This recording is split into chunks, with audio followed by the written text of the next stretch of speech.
Hello students. In the first lecture of electrochemistry, I have already discussed with the basic term of electrochemistry.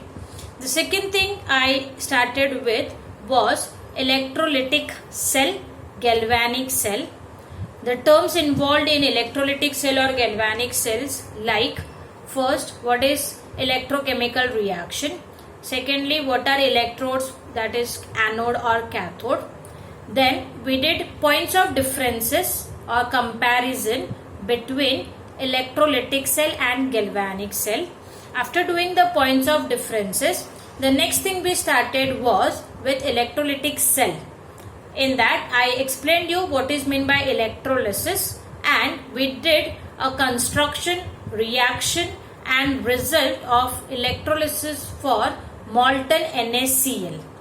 Once we know how to write down the electrolytic reaction, the second concept in the electrolytic cell comes is the quantitative aspects of electrolysis. Now in quantitative aspects of electrolysis, what comes? As the heading says, quantitative, means here we are going to use some formulas so as to find out that during the process of electrolysis, how much amount of cation or anion has been deposited at respective electrodes. Because ultimately, whenever we carry out electrolysis, as in electroplating or electrometallurgy, so there this concept plays very important role, that is the quantitative aspect, because they have to find out the amount liberated at respective electrodes. So for today's class, what we are going to concentrate on is the quantitative aspects. Now for understanding the quantitative aspects of electrolysis, we are going to make use of two important concepts. In that, the first one is where we will be finding out the formula so as to find out the mass of the reactant consumed or the mass of the product formed at a electrode during electrolysis. How to find out this? That is by making use of some calculation which is based on the stoichiometry of the half reactions at the electrodes. So for going this formulas ahead, the very important thing is we should be able to write down the respective half reactions properly. Once we write down these half reactions properly, the further calculation part will be helpful.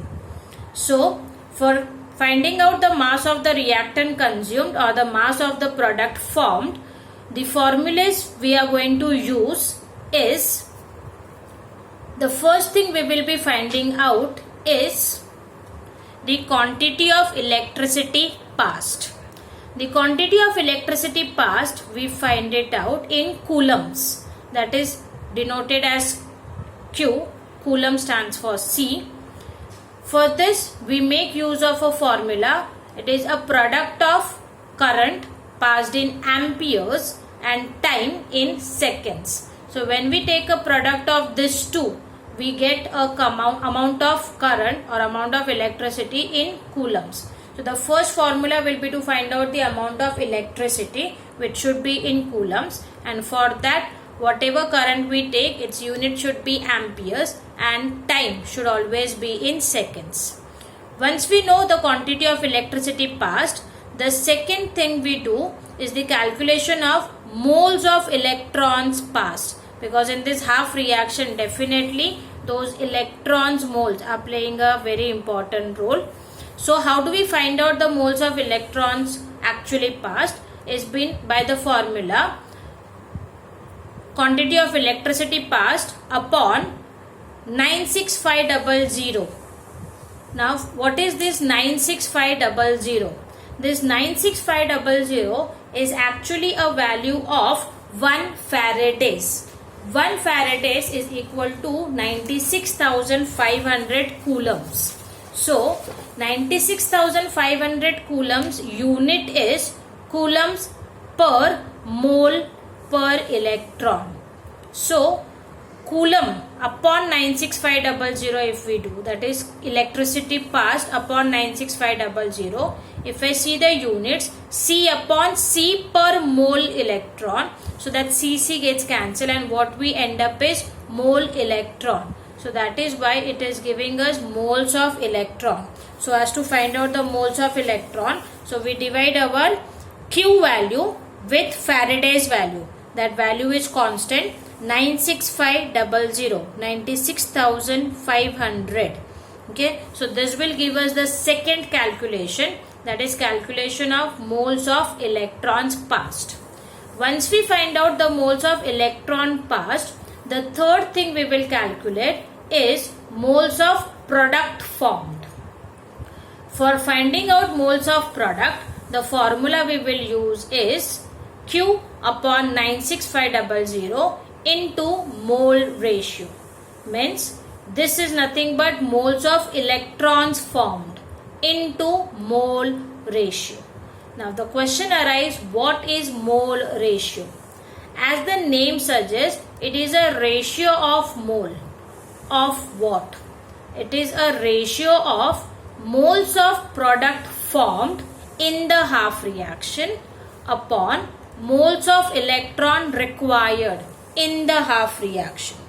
So in this, if you see, we are going to make use of the product formed in half reaction upon the moles of electron required in that half reaction. So this is totally based on your stoichiometric coefficients, which you will be writing down in your respective half reaction.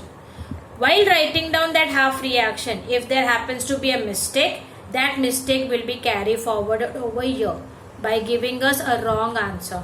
So for finding out the mole ratio, the very important thing is you should be able to write down the half reactions properly. After finding out the moles of product formed, the next thing comes is the mass of product formed. For calculating mass of product, the formula is moles of product into molar mass of product. Moles of product, if I write down the formula, it is Q upon 96500 into mole ratio. This is the formula for our moles of product formed into the molar mass of product. Generally, molar mass of that product will be given to us. If not, then at least first 30 elements of our periodic table, we need to know their atomic numbers and atomic masses. So by making use of that, we can calculate the molar masses as well. So if you see the mass of product formed or the mass of reactant consumed during the electrolysis, for calculation, we will be requiring 4 steps. The first step will be to find out the amount of electricity, that is Q in coulombs. Once we find out the amount of electricity, the second step we do is we find out moles of electrons, that is Q upon 96500. After knowing the moles of electrons, the next thing we find out, that is moles of product formed. For that, the formula is Q upon 96500 into mole ratio. And after finding out the moles of product formed, the final step is to find out mass of product, which is by the formula Q upon 96500 into mole ratio into molar mass of product.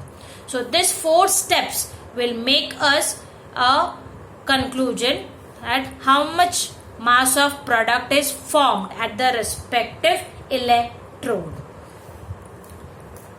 Now, after knowing the formulas, let us see one example in the form of numerical. For that example, or for that numerical, I am going to take a reference of our textbook, page number 118.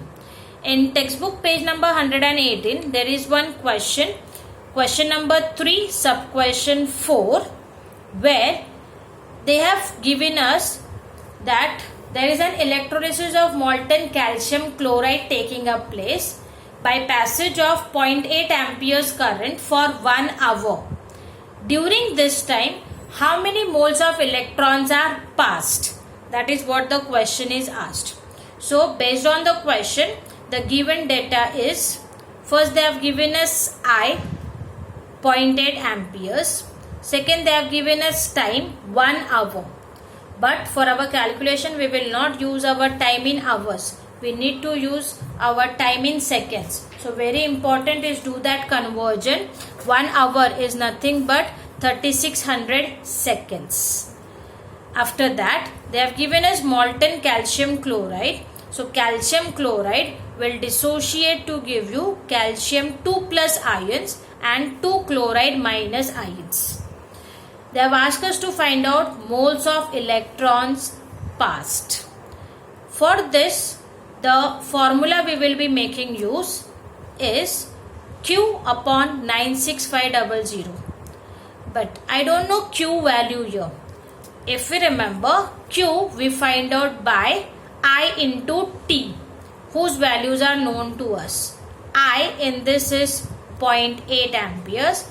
T in this it is 3600 seconds. So we simply substitute that values 0.8 into 3600 upon 96500, which gives us an answer as 0.03. So moles of electron passed is 0.03 when 0.8 amperes of current is passed for 1 hour through molten calcium chloride. This question can simply come for 2 marks. The calculation preferably do by making use of log tables. If it is direct calculation, you can also do. It depends upon the number of marks. Sometimes the question can also be asked for 1 mark. If it is for 1 mark, no need to do the calculation by log. Direct calculation you can do.